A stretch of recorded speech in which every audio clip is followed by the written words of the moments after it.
good to treat other people the way you would like to be treated yourself. It's like a golden rule, and there's a reason for it. And that reason is that we're connected in some strange way that we don't totally understand.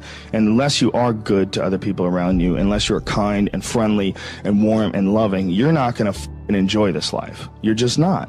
You're going to be problems everywhere you go. You're going to have problems everywhere you go. You got to figure out a way to enjoy this life.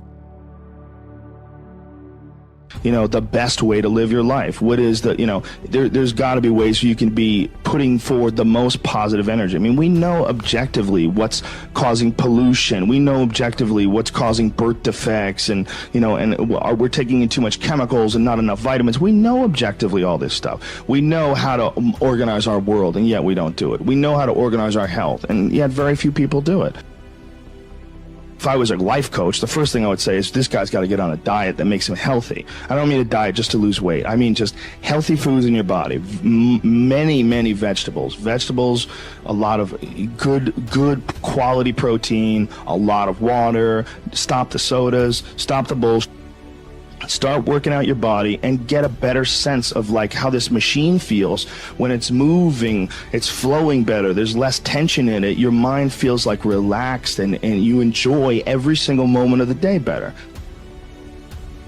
Be cool to people. Be nice to as many people as you can. Smile at as many people as you can. Have them smile back at you. Tip well when you go to restaurants. Just do the most you can. Be as nice as you can, you know, and just still manage to not have people walk all over you. Just get through this life as nice as you can. What else? Do what you want to do with your life, right? Don't go be doing something you don't enjoy. Don't do something don't get locked into, you know, a car that you can't afford and doing something crazy because you need the money. Don't do that. Do what you want to do. Do what the is it that you really want to do.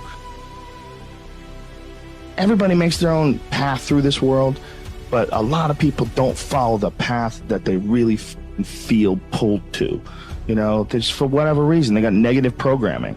You know, when they were kids, someone told them they couldn't do it, or told them to take the shortcut, or take the shore route. That's a sad thing, man, when you talk to dudes, especially like talented dudes, and they don't follow up with what they want to do, you know? A bunch of people that will say, yeah, well, I have a family, so, you know, it's a great idea for you to just go out there and go crazy. I have people to support. You need to listen. Stop saying that. Stop saying any of those things. If you have time to pursue a hobby, if you have time to do anything in your life, you can better yourself. And here's one way you never better yourself. When you come up with excuses for why other people are successful and you're not. That is dangerous. When you give yourself an escape, yeah, well, that's easy for you to say, you know, you do this, you do, and trust me, everybody has a hard road. I wanted to jump out a window several times during my young life. I wanted to jump in front of a train and just end it because it's too much pressure. Not really, but you know what I'm saying, theoretically. We all go through hard times. We all go through depression. We all go through doubt and moments in your life where it's really difficult. You're never going to be a self-made person. You have a backup trust for your backup trust for your trust, and you're man. I'm fascinated by martial arts. I'm fascinated by comedy. I'm fascinated by many different things. I don't understand when people say they're bored. Because if I had the time to live 100 lives, I'd be speaking different languages. I'd be living in different countries. I would try a number of different careers, because I think there's a lot of unbelievably fascinating, puzzling, complex things that you could study in this world.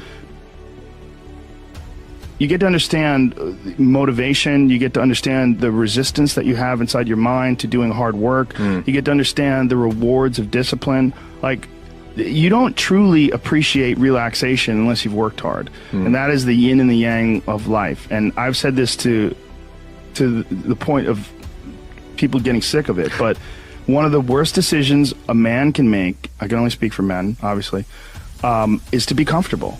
I don't think you should try to be comfortable. I think what you should try to do is try to earn comfort.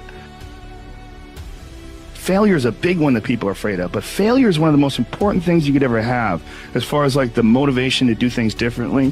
One of the reasons why I think that I'm good at friendships and relationships is because I've failed at them in the past. One of the things that I'm good at comedy is because I bombed on stage. One of the reasons why I'm good at work is because I've been a worker in the past, and I know the feeling of failure, the feeling of shame, of being like a weak, non-motivated, lazy person. That's a weak feeling. It's you don't respect yourself. Be the hero in your own movie. Pretend that if your life was a movie and your life started now, what would the hero do? What would the person that you respect do? What would the person that you admire, person that inspires you, what would they do? Well, do that and if you do that, you slowly build momentum. You like, today I did what I wanted to do. Today I started a class in yoga. I did this. I did all these things that I was saying I wasn't going to do, and now I feel momentum. And momentum is a very important point in people's lives. One day something goes wrong, and I mean, that's why spoiled kids are so sad. Like, a spoiled young boy is one of the saddest things ever. A young boy that becomes a man and can't take care of himself, and his dad has to keep on rescuing him. His dad has to keep on bailing him out of situations and giving him money. I've met guys like that, and that is a crippling affliction. I've met guys in their 40s that still need help from their parents. I'm like, what the man? You're never going to get it right, because somewhere along the line they didn't face enough of the adversity to realize that there's sometimes you just got to get up and get shit done. There's sometimes where you have to pull yourself up and you have to push forward even if you want to stay in bed. Your life would feel better and richer if you had a goal, you chase that goal, you accomplish some things, and you would get this boost of confidence, you'd get this boost of self-esteem, like whatever it is that you're into doing.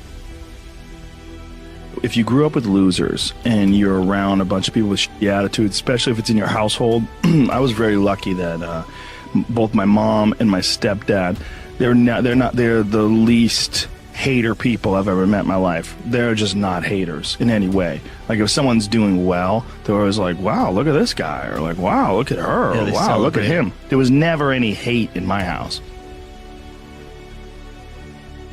You know, there's people that look at other people's success, and instead of saying, wow, that guy did a lot of work. Like, the way, I'm a successful person, but the way I look at Kevin Hart, he exhausts me, you know, or The Rock. Those guys exhaust me. I'm like, Jesus Christ, like, I feel lazy next to those guys. Like, they do so much. Like, those guys are so overbearingly ambitious, you know. But some people, they see that and they compare themselves and they don't like it, so they start getting really You're alone with your thoughts, you get an idea of what your thoughts actually are.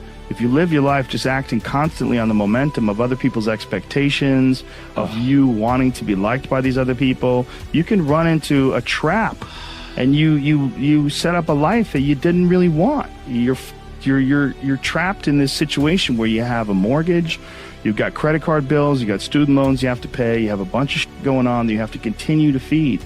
And all that, and especially if you have a family and you have to feed them, oh my goodness, then you're fully locked in. You can't take any chances whatsoever. And oftentimes people make the mistake of getting stuck. How you feel about life, a lot of those are connected to discomfort. Like, discomfort is your friend.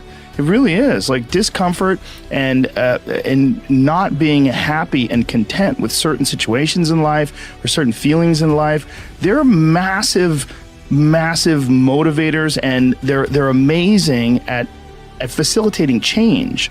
And yet our instinct is to avoid those and just sit on the couch and watch some reality show about dudes who make moonshine with our jaw open, like, it's bizarre. If you can get a day off where you've worked hard and you've accomplished goals, that day off will be so sweet.